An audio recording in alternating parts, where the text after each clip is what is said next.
If you think you can fully automate your videos, start to finish, it's just not going to happen. And if you're sitting there thinking, bro, I already did it. Yeah, technically, you can. But be honest with yourself. The output is so bad that you reject it 80% of the time. So full automation, it doesn't. But that doesn't mean automation is useless. Here's what actually works. You automate the parts that don't need your brain, and you keep full control over the parts that do. That's the entire difference between AI slop and a system that actually saves you time. So in this video, I'm breaking down 4 things. 1, how to find what your audience actually wants. 2, the psychology behind writing a script that hooks people and doesn't let go. 3, the exact tools I use and where each one fits. 4, multi-identity marketing. If you don't know what that means yet, you will by the end of this video, and it'll change how you think about building an audience. Let's get into it. Section 1, find what your audience actually wants. First, before you find what your audience wants, you need to understand who your audience even is. And to do that, you need your TAM, total addressable market. In plain terms, how many people, total, actually watch the type of content you make? Here's where most people get it wrong. Someone tells me, bro, my category is documentary. Okay, YouTube generates somewhere between 30 and 45 billion documentary views a year, globally. So why am I not even getting close to that? Here's your mistake. Documentary isn't your category. It's a category of categories. Documentary breaks down into business, geopolitics and history, science and future tech, true crime and internet mysteries, and a dozen more you haven't even mapped yet. Go deeper. Find your actual TAM, the real specific market you're competing inside of.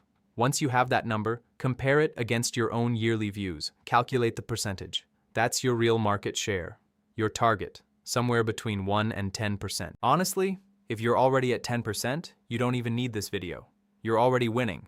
But if you're under 1% or hovering near it, that's the gap you're closing. Once you've done this, your entire idea of competition changes. Now go find the actual top creators inside your total TAM, not just your little corner of it. Watch their videos, read their comment sections, copy 100 or so comments, drop them into an AI tool along with the prompt link in the description. There's a real chance your next video idea is sitting in that comment section, waiting for you to notice it.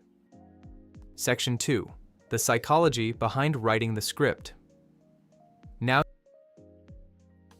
you've got an idea.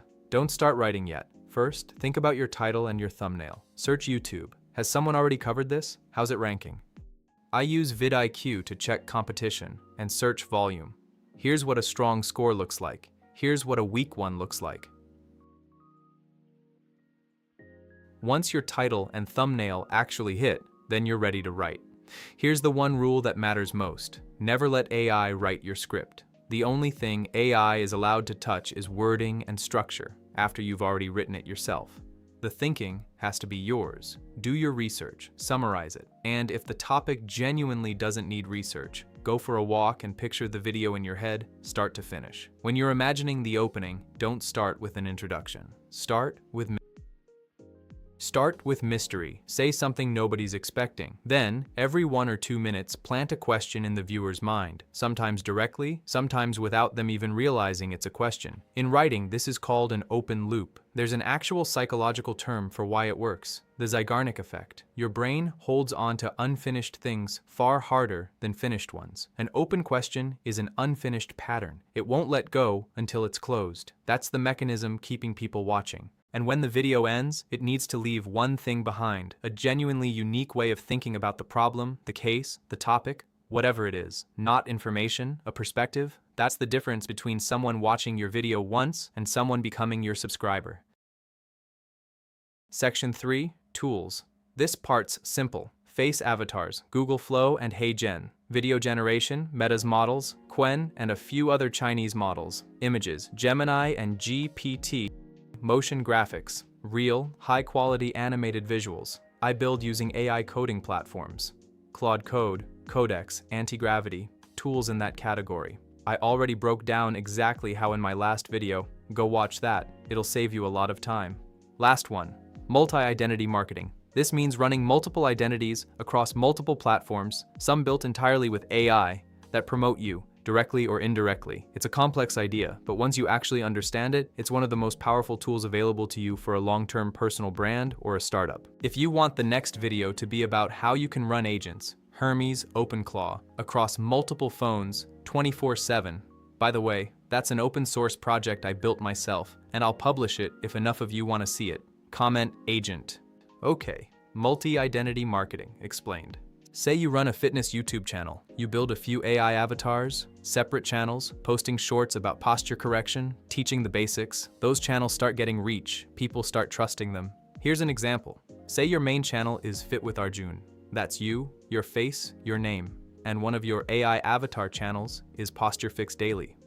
Posture Fix Daily builds its own audience. People comment, ask for advice. And that's when Posture Fix Daily says, honestly, go check out Fit with Arjun. He explains this way better than I do. Now you might be thinking, why not just promote Fit with Arjun directly from Fit with Arjun's own channel? Here's why that doesn't land the same way. People respond to a third party's recommendation completely differently than they respond to self-promotion. When another creator, even a different persona, tells someone, go trust this guy, it feels like a referral. When you tell people, trust me, I'm good, it feels like an ad.